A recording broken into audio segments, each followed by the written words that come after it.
Wait, Charlie's Angels parody? Your mother's in here with us, Harris. Would you like to leave a message? I'll be sure that she gets it. Yes, Mom. Will you get out of there, please? You're no fun. I'm working. The Exorcist makes sense, at least. Holly wants your mama's sweet ass. What? The first Scary Movie mostly just parodied Scream and I Know What You Did Last Summer. There were a few side jokes with The Matrix and Blair Witch Project, but the film was 80% Scream. Sequels always have to go bigger, so Scary Movie 2 decided to go real big. Instead of just 2 films they'd focus on, they went after 47 different movies. And they spanned all sorts of genres, from House on Haunted Hill to The Exorcist to less expected ones like Charlie's Angels. And with so many films to parody, this one was significantly less focused. But that's not to say that it wasn't parody gold. I'm Tyler Nichols, and I'm going to break down and revisit all of the horror parodies in Scary Movie 2.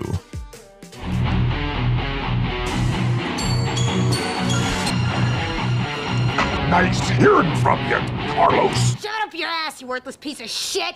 Ah! If you missed out on my video on the first film, then make sure you check that one out for context. I swear, there's a horror reason I'm doing this. Because there's something special about seeing classic horror scenes recreated in comedic ways. And while the first film focused more on slashers, Scary Movie 2 puts the focus on the supernatural. It's not surprising, as ghosts had quite the comeback during this period. Now, if you'll remember, at the end of the first film, everybody died except for Doofy.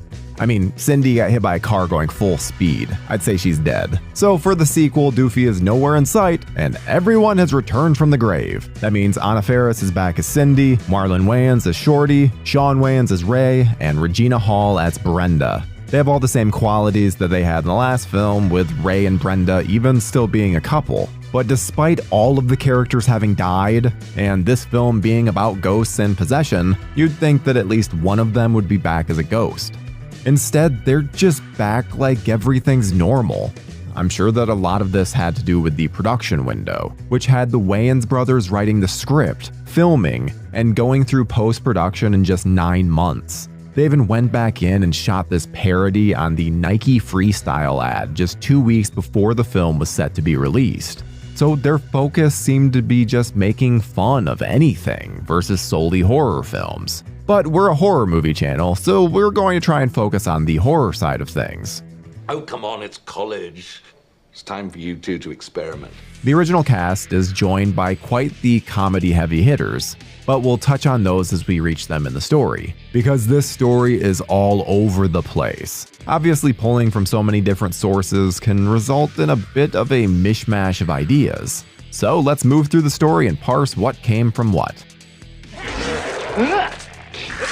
The Exorcist has always had a massive reputation, but with The Version You've Never Seen releasing in December of 2000, it was fresh in people's minds, which meant, like Scream, they could go hard with the Exorcist jokes and expect that most people get it. Because I'm guessing that few people understood the bloodbath at the House of Death reference.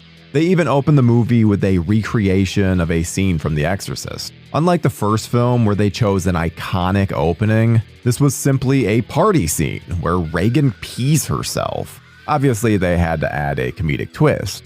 Shake your ass! Watch yourself! Shake your ass! Show me what you're working with! Veronica Cartwright is done up like Ellen Burstyn, and Andy Richter's Father Harris is a clear play on Father Karras. Natasha Lyonne is done up like Reagan with the absurd name of Megan Voorhees. I'm not kidding. It's easy to appreciate the makeup job, which actually looks fairly similar to the classic possessed form of Reagan. Or, well, maybe the Spirit Halloween version at least. While they do the head twist, they clearly didn't make some big effect for it, as they just do some visual trickery with a more low-budget approach. I love stuff like that. While he's a bit of a joke these days, James Woods is aces in this film as Father McFeely. He's so vulgar and inappropriate that it's easy to get a kick out of his exploits. Just watch as he gets all horned up from watching Megan's tongue go wild. Father! Huh? This is not part of the ritual. The comedy in this is much more broad, like Father Harris kissing the cross and having his lips stick to it. In some ways, this isn't a shocker because this is what parody films mostly were, high jokes per minute. But what works so well about the first Scary Movie was its direct parody of moments from Scream or I Know What You Did Last Summer. Far too often, the movie is just set dressing to a throwaway joke. I always prefer it more when they take something established from a horror movie and give it a humorous twist.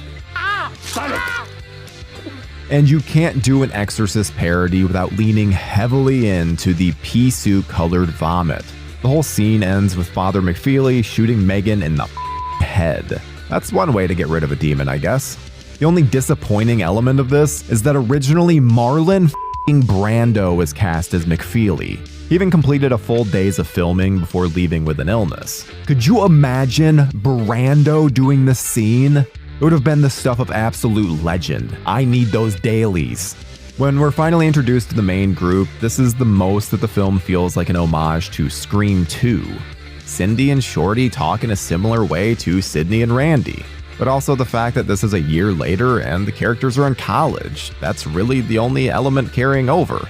Ray is still gay and taking advantage of his friends, and Sydney is still completely oblivious to the world. The plot of Scary Movie 2 follows Cindy Campbell and her friends as they go to a haunted house promptly named Hell House. They were tricked into going there under the guise of a sleep paralysis study, while the main goal is to study the supernatural. They take bits from The Haunting, House on Haunted Hill, and even Legend of Hell House in order to form the plot, but they certainly aren't beholden to it. All they care about is ghosts and making fun of ghost movies. They take elements of The Affair, a wife out for revenge, and a group of people being picked off in a haunted house one by one. Very much. This is a good example of the kinds of references that we're getting. Anyone who's seen Final Destination knows what this is recreating, but to anybody else, it's just a funny joke about a couple getting hit by a car, which is probably why Scary Movie 2 is considered so accessible and well-liked by fans. A wide knowledge of horror and the films they're referencing isn't required. But boy oh boy, when it comes to the side characters, even I struggled to figure out who they were supposed to represent. Tim Curry's Professor Oldman was obviously a play on Dr. John Markway from both versions of The Haunting, though you could also throw in Jeffrey Rush's character from House on Haunted Hill as well. David Cross's paraplegic Dwight Hartman is Oldman's assistant and is mostly just an excuse to make wheelchair jokes. I think I'll be the bigger man now and walk away. Walk away. Not that they're not funny. He's not based on anybody, although it's claimed that he takes after Jesse Walsh from Nightmare 2, which makes absolutely zero sense. At least he's got the greatest comb-over in cinematic history. Christopher Masterson is Buddy Wilkerson, and that's a play on Luke Sanderson from The Haunting. He's Cindy's love interest, and honestly shares a few characteristics of her old flame Bobby. Tori Spelling plays college friend Alex Monday, who is a parody in name only of Alex Monday from Charlie's Angels. This will make sense later. Kathleen Robertson's Theo is based on Theodora from The Haunting, though I will always remember her for getting a jump start to my puberty with this scene.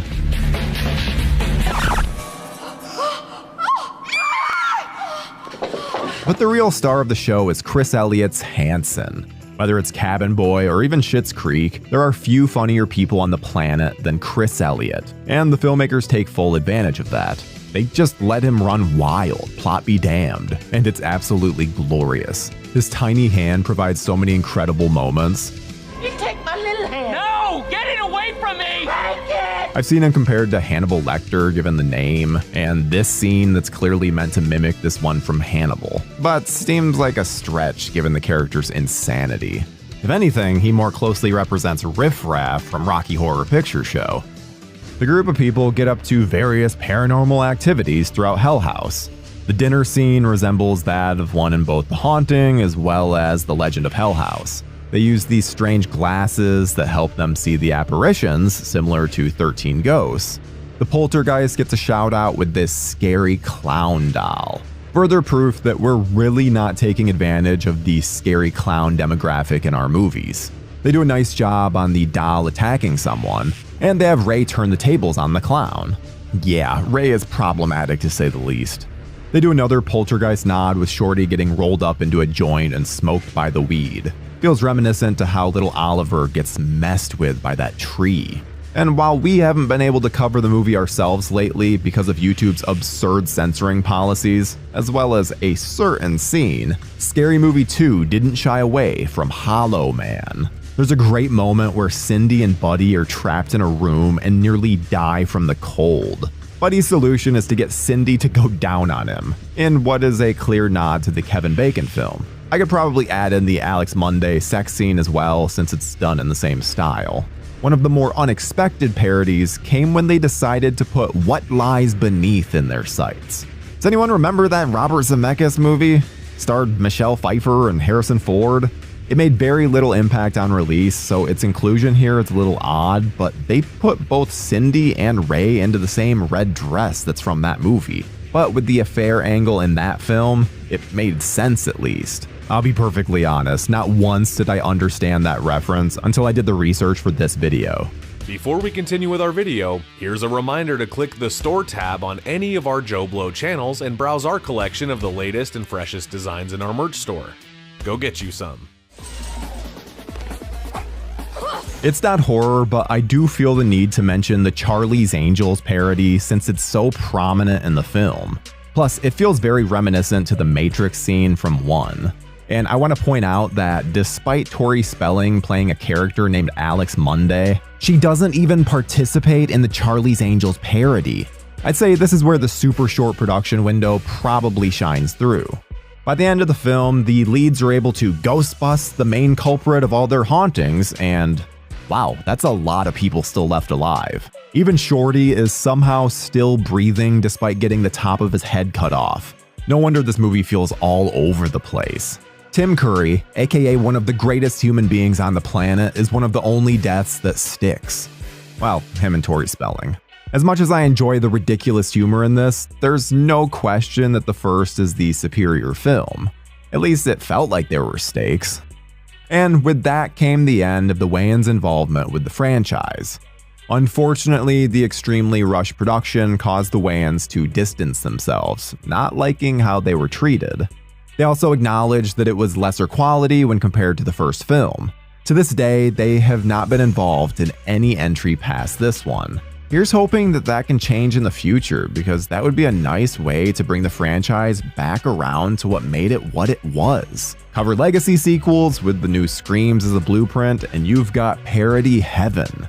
Though I'm not holding my breath. Here's hoping it turns out to be more like these first two Scary movies than, say, Stan Helsing. The less said about that one, the better. What do you think of Scary Movie 2? Which was your favorite parody? Was there one I didn't mention that you love? Let us know in the comments, and I'll see you in the next one. Suck on this.